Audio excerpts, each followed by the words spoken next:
cheating husband ignores his wife for 2 years, and I spent almost that entire time trying to be a ghost in my own life, hoping that if I made myself small enough, quiet enough, and undemanding enough, the man I married would finally see me again. It didn't work. The silence didn't make him notice. It just gave him more space to fill with someone else. My name is Clara. I'm 37. Our marriage didn't end with a bang. It ended with the slow, agonizing hiss of an invisible leak, and I drowned in the condensation. The 2-year countdown started subtly, like a cough you dismiss as a dry throat. He was always busy. Busy at work, busy on his phone, busy in his head. The early signs weren't cheating, they were neglect. I remember my 35th birthday. I spent 3 hours cooking a complicated Italian meal, the kind he used to beg for. I lit the candles, put on the dress I bought for our anniversary, and waited. He walked in at 8:30 p.m., phone glued to his ear, arguing about a quarterly report. He mumbled, "Happy birthday, sorry," microwaved his lasagna, and ate it standing up while reading emails. That night, I cried into a pillow, not because of the ruined dinner, but because my sadness didn't even register as noise to him. He was physically there, but his soul had already signed the divorce papers. After a few months of this, the loneliness became a physical weight. I started testing the boundaries of his indifference. It sounds crazy now, but I wanted to know if I was truly invisible. I changed my hair from blonde to a shocking crimson. Not a word. I bought a piece of art that cost half my paycheck and hung it in the living room. He didn't look up from his laptop. I even called him from the grocery store one evening, pretending I'd been in a fender bender. He sighed, annoyed, and said, "Call a tow, Clary. I'm in a meeting. Just don't make a big deal." He didn't ask if I was okay until I walked in the door 2 hours later, completely unharmed, my face pale from the exhaustion of holding in the lie. The disappointment that he hadn't cared enough to call me back was a new, deeper wound. The denial phase lasted a long time. I became a relentless problem solver. He's stressed. He's depressed. I need to be a better wife. I started bringing him coffee in bed, even though I knew he preferred to make his own. I tried to initiate conversation, sex, anything. My voice would trail off when he'd respond with a distracted, "uh-huh," or "that's nice." The intimacy was gone, replaced by a polite, cavernous distance. We were two strangers sharing a mortgage, occasionally bumping into each other on the way to the kitchen. It was during the 23rd month that the cheating part of the equation finally presented itself, not as a shock, but as a sickeningly logical conclusion.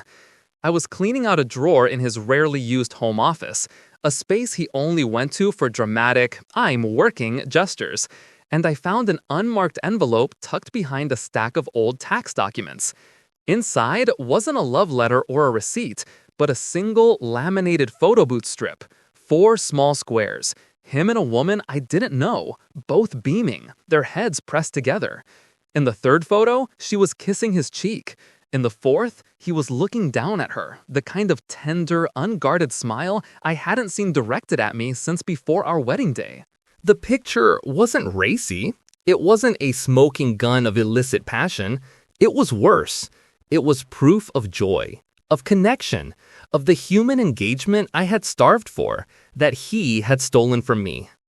I didn't cry. I didn't rage. I felt a profound, unnerving clarity. The 2 years of cold silence, the lack of eye contact, the busy phone, the dismissed birthdays, it wasn't some sudden depression, a phase, or a stress reaction. It was him being full. He had been nourished by another woman's attention, and that's why he had nothing left to give me. I wasn't neglected. I was discarded. He didn't ignore me because he was tired. He ignored me because he was actively invested elsewhere. My marital home had been reduced to a convenient co-living space where he slept between shifts with his actual emotional life. When he came home that night, I was sitting on the sofa, the photo strip resting on the coffee table. The house was spotless, quiet.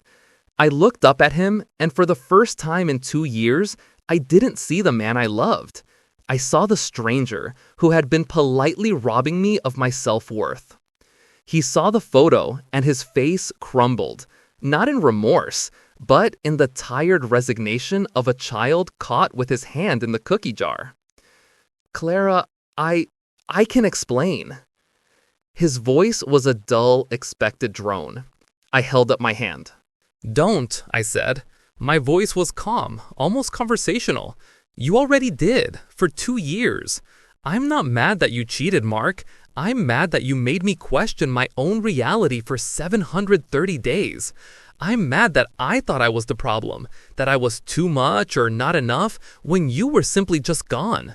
The cheating is a detail. The lie was the lifestyle. He sat down, trying for the concerned husband look.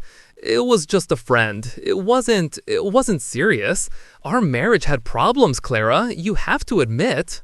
No, I cut him off, finally finding my volume. The only problem our marriage had was that you chose to check out instead of fixing it.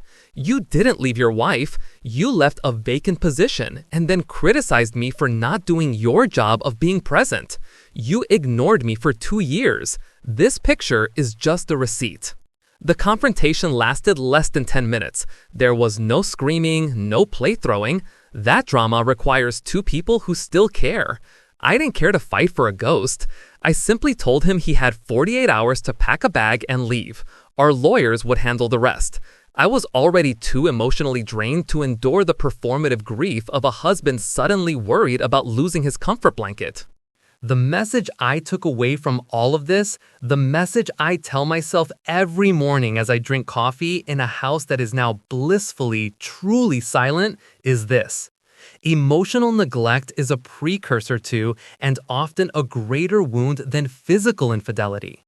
The cheating is a betrayal of vows. The emotional neglect is a betrayal of self. You are coerced into abandoning your own needs, your own voice, and your own perception of reality just to maintain the illusion of a partnership. You lose yourself trying to find a man who is actively hiding. The healing hasn't been linear. I've had days where I miss the idea of him, the memory of the man who used to hold my hand.